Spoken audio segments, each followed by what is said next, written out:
সুপ্রিয় শিক্ষার্থীরা, আজকে আমাদের আলোচ্য বিষয় হচ্ছে প্রচলিত ট্যাক্সোনমির সাথে বায়োসিস্টেমেটিক্স এর তুলনা। এটি প্লান্ট ট্যাক্সোনমির অত্যন্ত গুরুত্বপূর্ণ একটি টপিকস। প্রচলিত ট্যাক্সোনমির সূচনা হয়েছে প্রাচীনকাল থেকে, কিন্তু বায়োসিস্টেমেটিক্স এর সূচনা হয়েছে 1920 সাল থেকে। অর্থাৎ বায়োসিস্টেমেটিক্স একটা নতুন বৈজ্ঞানিক ধারণা। প্রচলিত ট্যাক্সোনমির কাজের এলাকাটা হচ্ছে হার্বেরিয়াম স্পেসিমেন। হার্বেরিয়াম স্পেসিমেন হচ্ছে যে আমরা যে উদ্ভিদ নমুনা সংগ্রহ করে থাকি, সেই নমুনাটাকে দেখা যায় যে একটা বিশেষ প্রক্রিয়ায় শুকিয়ে কাগজের মধ্যে আটকে দেওয়া হয় এবং এগুলোকে আমরা হার্বেরিয়াম স্পেসিমেন বলে থাকি। সেগুলোর ভিত্তিতে এবং মাঠের মধ্যে যে জীবিত উদ্ভিদ আছে সেগুলাও আমরা পর্যবেক্ষণের মাধ্যমে প্রচলিত ট্যাক্সোনমির কাজ করে থাকি।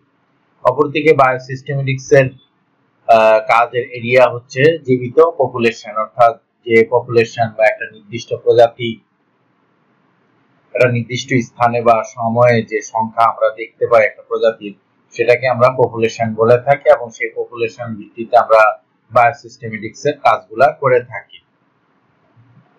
প্রচলিত ট্যাক্সোনমির নামকরণ করা হয়ে থাকে আইসিবিএন অনুসারে। আইসিবিএন হচ্ছে international code of botanical nomenclature, এবং এই প্রজাতিগুলা বা বিভিন্ন ভ্যারাইটির মধ্যে যে আমরা মিল অমিল দেখতে পাই সেগুলোর ভিত্তিতে মূলত প্রচলিত ট্যাক্সোনমিতে ওগুলোকে শ্রেণীবিন্যাসে সাজানো হয়ে থাকে।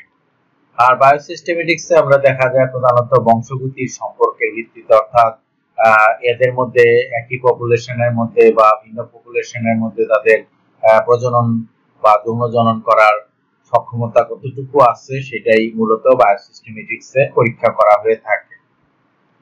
বৈশিষ্ট্যের ধরন আমরা দেখি যে প্রচলিত ট্যাক্সোনমিতে বাহ্যিক বৈশিষ্ট্য বা মরফোলজিক্যাল বৈশিষ্ট্যই গুরুত্ব দেওয়া হয়ে থাকে বা সেগুলোর ভিত্তিতে শ্রেণীবিন্যাস করা হয়ে থাকে।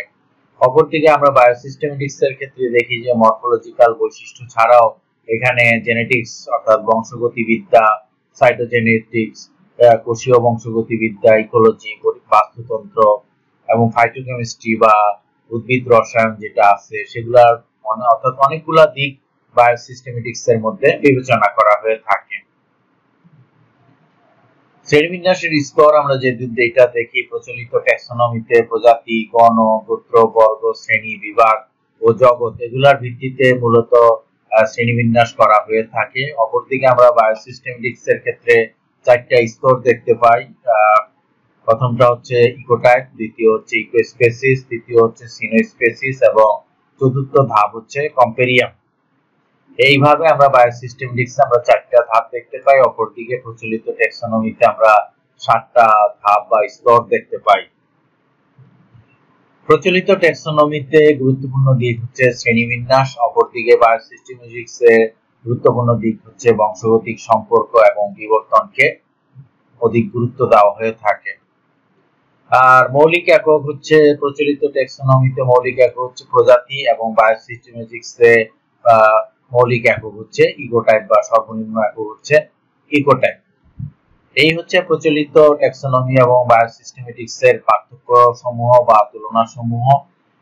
তা আমরা thanks to remain with me, আমার সাথে থাকার জন্য আন্তরিকভাবে ধন্যবাদ। Please subscribe my channel. আমার চ্যানেলটি যদি সাবস্ক্রাইব না করা হয়ে থাকে সাবস্ক্রাইব করে নেবেন।